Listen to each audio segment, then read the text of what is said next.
Welcome to Good Chat, the podcast from BC Adventure Smart, where we share stories, insights, and tips to help you enjoy the outdoors safely. We talk all things outdoor recreation and adventure, while keeping safety at the heart of every conversation. Our goal is simple: to lessen the impact on search and rescue and help grow a stronger safety culture in BC. Whether you're hiking, skiing, paddling, or just curious about BC's backcountry, this is the place for real stories and practical advice to keep you prepared and confident outdoors. Let's dive in. Welcome to Good Chat, everyone, with BC Adventure Smart, your go-to for real stories, practical tips, and fresh perspectives on outdoor adventures. We're all about boosting awareness, building stronger safety culture in British Columbia and throughout Canada, and helping you enjoy the outdoors while reducing the impact on search and rescue. They're all volunteers, they're dedicated, unpaid professionals, and we're here to lessen the impact on search and rescue volunteers. Today, we're diving into a groundbreaking new project that shines a spotlight on experiences of women in Canadian search and rescue. With support from the Search and Rescue New Initiatives Fund, Jelena, our special guest, a researcher who has worked on many projects and has taken her from the International Space Station to the Arctic and Antarctica, is now turning her attention to the successes, challenges, and unique experiences and perspectives of women and gender-diverse search and rescue volunteers. We're really excited to welcome her to our podcast. Let's settle in and get started. Welcome, Jelena. How are you doing today? Fabulous. Thank you so much for having me on. Your studies have helped people all around the world, actually, and how people work and thrive in extreme environments, whether it's in outer space, on a mountain, or in a rescue situation. So I'm excited to learn a little bit more about what that's been like for you. Can you tell us a little bit about what you've been doing with your work? Absolutely. So I kind of want to let you know where my background is. So I have a PhD in psychology from UBC, and there is where I learned what an extreme and unusual environment was. I was all about teams in sports environments, and my PhD supervisor was studying space. And I was like, is that even possible? How do people study space? And so I started studying teams in space. And then I went to do a postdoc at a business school, a Rotman School of Management at U of T, where I realized I was actually studying people at work. And so I was applying psychology in a workplace. And that led me then back to BC, to University of the Fraser Valley, where I'm an associate professor there. But I'm still a psychology researcher. And my work through all of these environments, from space, and as you said, the Arctic, the Antarctic, we did some military stuff. It has always focused on what's positive, what's the good thing that comes out, because people keep on going back to these environments, especially search and rescue. You're not paid, but you keep on going back. And so we always want to know what's bringing people back into these extreme and unusual environments. What is the good thing that keeps them there and keeps them bringing back? And there must be some positive impact on their psychology from being in these stressful and impactful situations. I think it's kind of interesting how I got into search and rescue is that during COVID, nobody was being sent to the Arctic or Antarctic. And so I sat there at home looking at my numbers being 0 participants in the Arctic today. But I kept on hearing about search and rescue in the North Shore Mountains because everybody was out there hiking, because what else did they have to do? And my friends started venturing much further into the wilderness than I would have liked. And so I said, how do I put my two worlds together? And I contacted North Shore Rescue and I said, can we do the study on the resilience of SAR? And BC Search and Rescue and North Shore Rescue jumped on. And that's kind of how I ended up in the SAR world. That's great to know. And I know I was learning so much from you when you joined us, and we talked about essentials, didn't we? We talked about what enthusiasts should carry when they go outdoors, and we talked about, are essentials essential? The short answer is yes. From BC Adventure Smart, we know that's it. And you really enlightened us on what that's all about. And you talked about what inspires or even what keeps search and rescue volunteers within this community. And it's such a unique community. I've been fortunate to be working in it for over 20 years, and each volunteer stays or joins for different reasons. And they're inspired for different reasons, aren't they? I'm sure you've learned that along your travels. And we can learn so much from them. And they really give so much. They're incredible volunteers. They donate more than 500,000 hours a year to search and rescue response, outdoor education and training just in British Columbia. It's really amazing. Heading outdoors, plan ahead, be prepared, and stay safe. From checking the weather and telling someone your plans to carrying the essentials, small steps make a big difference. Together, we can lessen the need for search and rescue and build a stronger safety culture in BC. Your safety is your responsibility. Check out the Adventure Smart Trip Plan app at adventuresmart.ca. As we talk about your project's goals and what makes it groundbreaking, because I really think it is, let's touch on a few things and what that's all about. So what inspired you to focus on the experiences of women in Canadian search and rescue? It was actually an Instagram account. It's an Oh, Instagram account called Women in Rescue that's run by Aspen and Cassie, and they're in the States. They're based in the States. And so I started reading some of their posts, and then I had a bunch of meetings with them, and they're both in education. They understand research. And they said, Jelena, the experience of women is different. And I can't tell you if it's yes or no because I'm not in search and rescue. But what I told them is I had a skill set to ask these questions objectively. Now, I had that research skill set. And so that's what actually motivated me to apply for the grant I got is these chats with these women who told me it was different. And I said, let me tell you if it's objectively different or not. And that's why we're here. and it is different. I know before I started this work with the BC Search and Rescue Association, with BC Adventure Smart, I was a park ranger with BC Parks for about 12 years. And it was a different experience for me in that field, which is primarily male dominated. So is search and rescue, in my experience. And it is different for us in many ways, either in the field, administratively. I do all of the outdoor education, so there's a unique path as well. It is unique. It's really quite interesting how we experience and how we're perceived. What kind of successes and challenges have you anticipated so far? What have you uncovered? Have you uncovered successes and challenges yet in the project? So just from like a bigger viewpoint and some of the data we have already collected with the BC Search and Rescue, we do find that women uncover personal strength and they're amazed at what they're capable of once they, go through all the training and have been in SAR for a while. I think they realize that there's so many new doors and opportunities that are opening for them through this confidence building. And some of the things I have heard is that the skill sets they develop and create translate to other parts of their life, whether it's stress management or whether it's actually first aid in the field or logistics, all of these skill sets do translate to other parts of their life. And overwhelmingly, what I have found is the feeling of belonging and the feeling of teamwork is what keeps people, like what drives them. Challenges, we'll see. Like we can look at the data in detail in the future, but some just cursory look at the data suggests that, the lack of representation and mentorship in SAR for their individual teams or in their province or nationally. So having somebody who looks like them, who represents them in leadership roles is important. And I think it has been a barrier and hopefully it's becoming less of a barrier. The culture of a male dominated profession and what a prototypical SAR member looks like is something to navigate and a challenge that is there. And something I've also seen is the lack of equipment that properly fits. It's been mentioned a couple of times through my conversations with individuals. And then finally, and I think this is something that's a bigger picture, is a clear lack of guidelines and understanding how to treat gender issues within these guidelines within individual teams. And so it could be really clear at the national level, but kind of distilling that information down to individual team that's a remote team in Canada is a challenge. And I think that's the opportunity we have with this work. So many opportunities. My goodness, you hit a few nails on the head there when you were talking about things. And one thing came to mind is equipment and gear. And does it fit? Does it fit for us? And I'll go back briefly to my time as a park ranger. I remember I was the only female member on the crew as being a park ranger. And I remember wearing large work gloves, large coveralls, gear that wasn't built for me. And yet that's what I had to wear. I remember rolling up the pants, rolling up the sleeves, duct taping my gloves around my wrists because my wrists are a little bit smaller. Things didn't fit, but I still would go out to do the job and do it in those pieces of gear.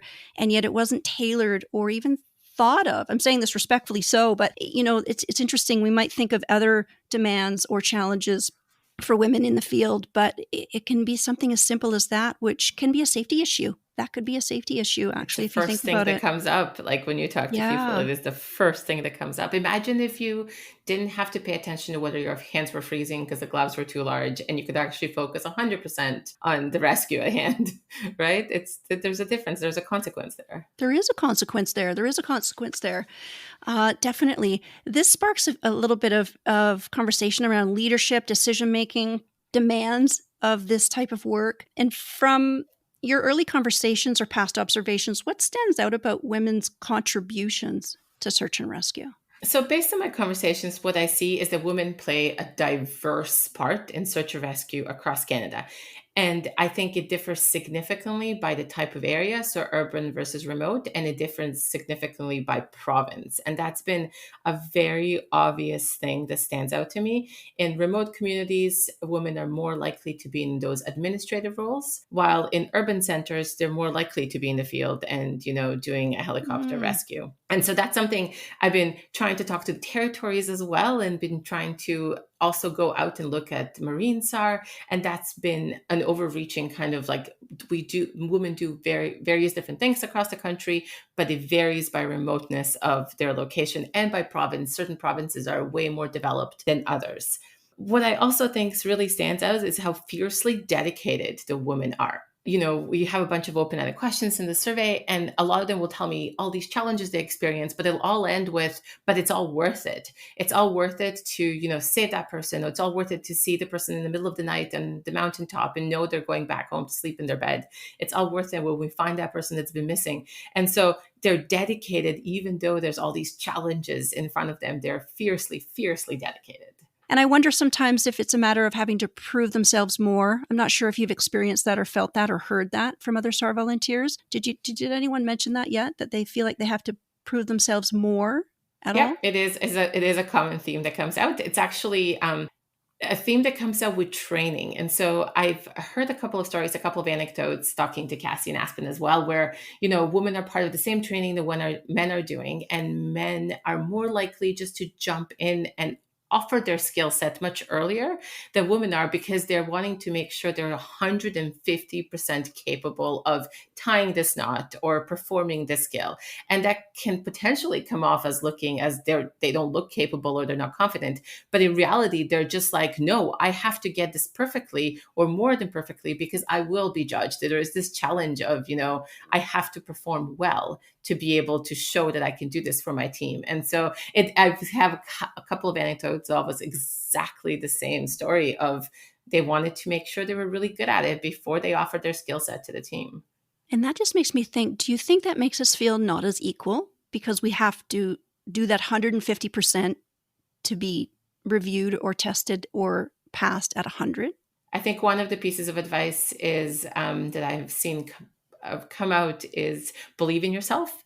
The confidence grows, and the more experience and time you spend, your confidence will grow and you'll realize that you are capable. And I think it is something in early days and even later days that can impact the performance of women. But I think there's some fabulous suggestions by the women across Canada of how we can make it a better experience for them. And one of the suggestions that has been fun is started with a friend.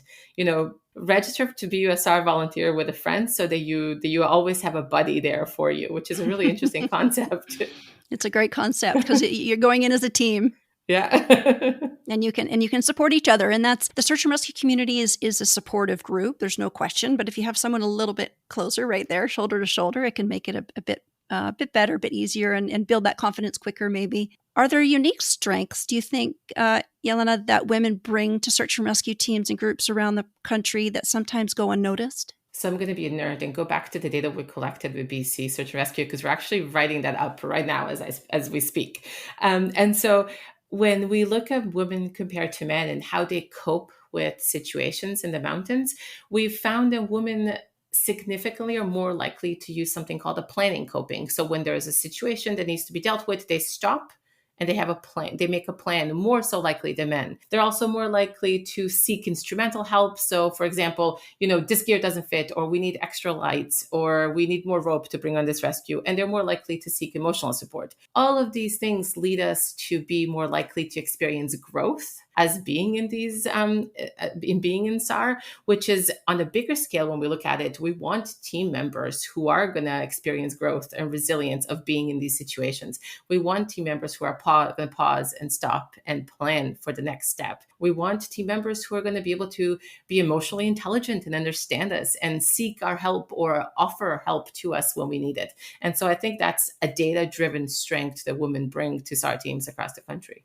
Well, it also speaks to empathy, doesn't it? And that Yes, it connection does. with each other Yes. as team members, but that also can translate and transfer to the subject. The subject is the person that's either being rescued, searched for, or sought out. And that empathy can go a long way. And it can be great with decision making and leadership and all these individual roles that all search and rescue volunteers hold or seek to hold.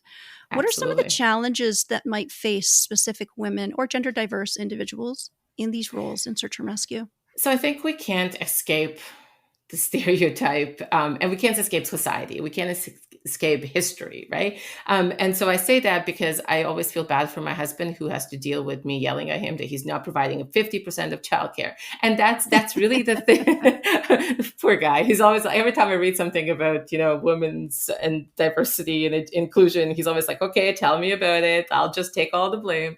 Um, but I think the burden of childcare, no matter how fabulous a partnership you're in, that burden of childcare tends to fall on the women. I fill out all the forms at home. I get the calls from the school if there's a school to be made. And so that gets mentioned a lot of the women who do have kids and who have kids that are, school aged. They get a call and then they're like, well, what now? Like, I was supposed to be responsible for these kids. And so my husband and I joked actually after we started talking about this is we developed a new SAR program. It's called Nannies for SAR. And it's people like me who would love to help you, except there's no way you want me climbing any mountain or going on any hike because I will complain the whole time. And so I'm on call for a certain number of families, and you give me a shout when these women have to go out to search, and I get to be the nanny for these children. I bet you there's like a subset of SAR that would love to do this. People who have maybe aged out or have injuries, they would love to help in this way. And that's kind of, a burden we have seen as childcare gets mentioned often by men and women as a lack or a barrier to success. And also it is a male dominated field, no matter how much we try to make it neutral. And there are these stereotypes we have to overcome. And I bet you the stereotypes, and I know the stereotypes differ across the country, and the effect of these stereotypes differ based on urban and remote centers as well. And so those are kind of the two biggest challenges: is the stereotype of working in a male dominated profession and what typical SAR member looks like, and the burden of childcare. If you're in trouble in the outdoors, don't wait. Call for help right away. Dial 911 as soon as you need help. The faster you call, the faster search and rescue teams can respond and keep everyone safe. If in doubt, call it out. Learn more on the BC SAR Association website, bcsara.com. I just took notes. Nannies for Search and Rescue. Okay, that is a really great one, and I'm bringing it up at our next BCSAR meeting. Trust me, I think that's amazing. And it's interesting because I was taking some notes the other day on something, and there was a volunteer who was in his 80s, had volunteered forever, transitioned to doing some outdoor education, but still wanted to volunteer. I'm not saying he wants to be a nanny, but I'm saying But maybe he does. Maybe he does. Who knows, right? The grandpa nanny. And Yeah. There's still ways to be involved because people come through search and rescue. Like there's members that have been with SAR for 20, 30, 40, 50 years in British Columbia. I have those people in the study. Yep. Oh, I'm so grateful because they have so much knowledge. They have mentorship opportunities. They're there to guide us. There are elders who can bring so much to the stage. And it's really something we can't dismiss because they're older or more mature or wiser. Their wisdom. Absolutely. But there's also maybe teens who are looking into SAR who want to help in different ways. And I think this opportunity of these people who have this institutional knowledge to be passed down to the younger generations is extremely important.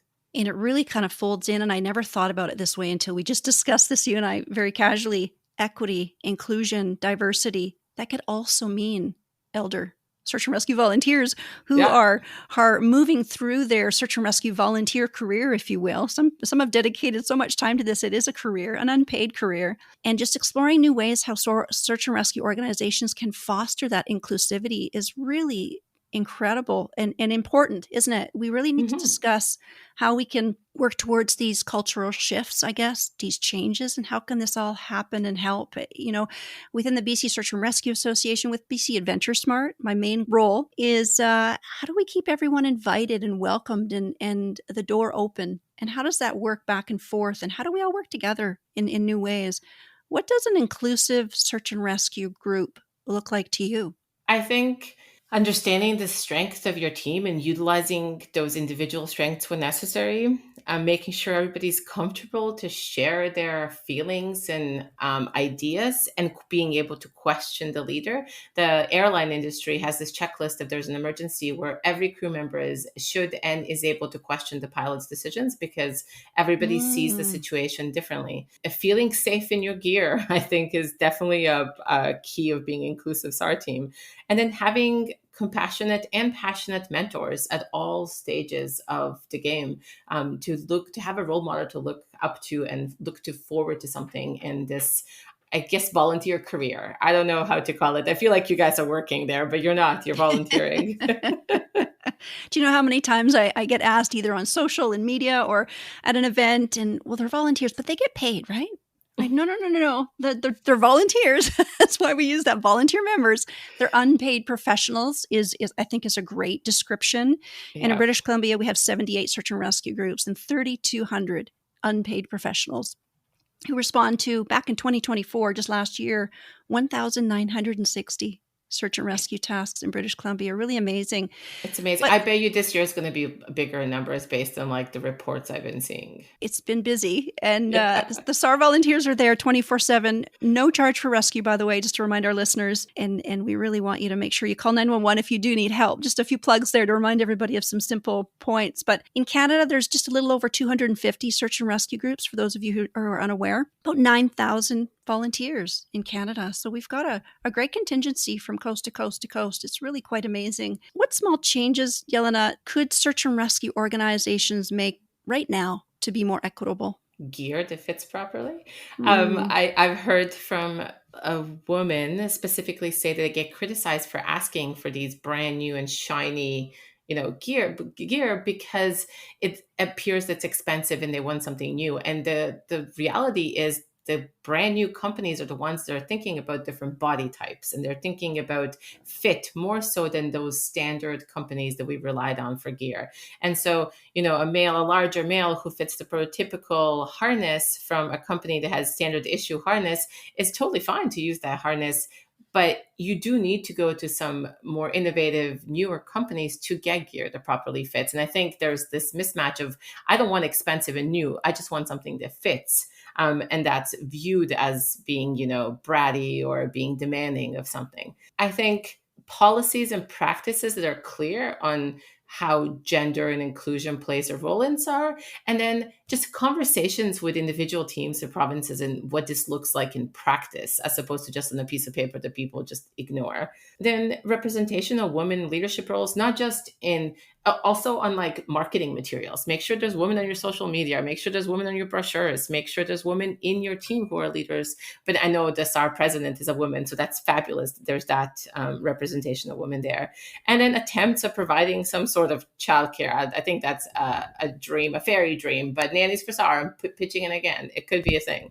But it's, burden of childcare comes up in men and women, not just women themselves. It does. It affects us all if you have children in your family. And I think that's a great really take from this whole podcast so far, amongst many other things. And it just keeps us all hopping, doesn't it? We're all trying to give back to our community as volunteers. And yet there's some barriers there. And you've mentioned a few already. And also perceptions. How are we perceived? I know I connect with all search and rescue volunteers in the province of British Columbia through my work, and have some one-on-one conversations with women about their experiences. And it is unique. And even when someone's at the height of their game, at the top of the ladder, if you will, either as a SAR manager, whatever their capabilities are, there's still different perceptions, and I can see that in social. You bring up social media, which is a huge part of what we do at BC Adventure Smart, and all through search and rescue. I think it helps the public learn so much more. Perceptions can be that it's still viewed that if they see a woman hanging from a helicopter on a long line, that it's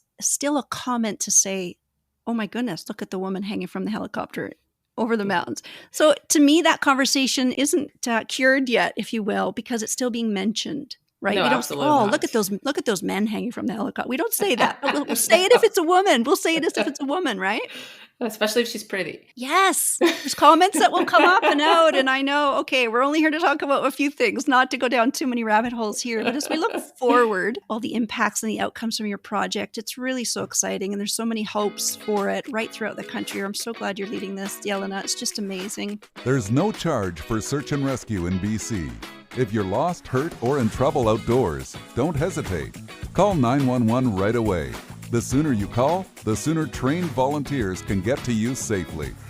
In an emergency, call 911, stay put, and wait until help arrives. What's your vision on how this research could change the search and rescue landscape in Canada? I peeked at the data because I wanted to see what people had to say. And my hunch was kind of right. There's women in this country that belong to fabulous, inclusive teams where, they're respected and they're heard.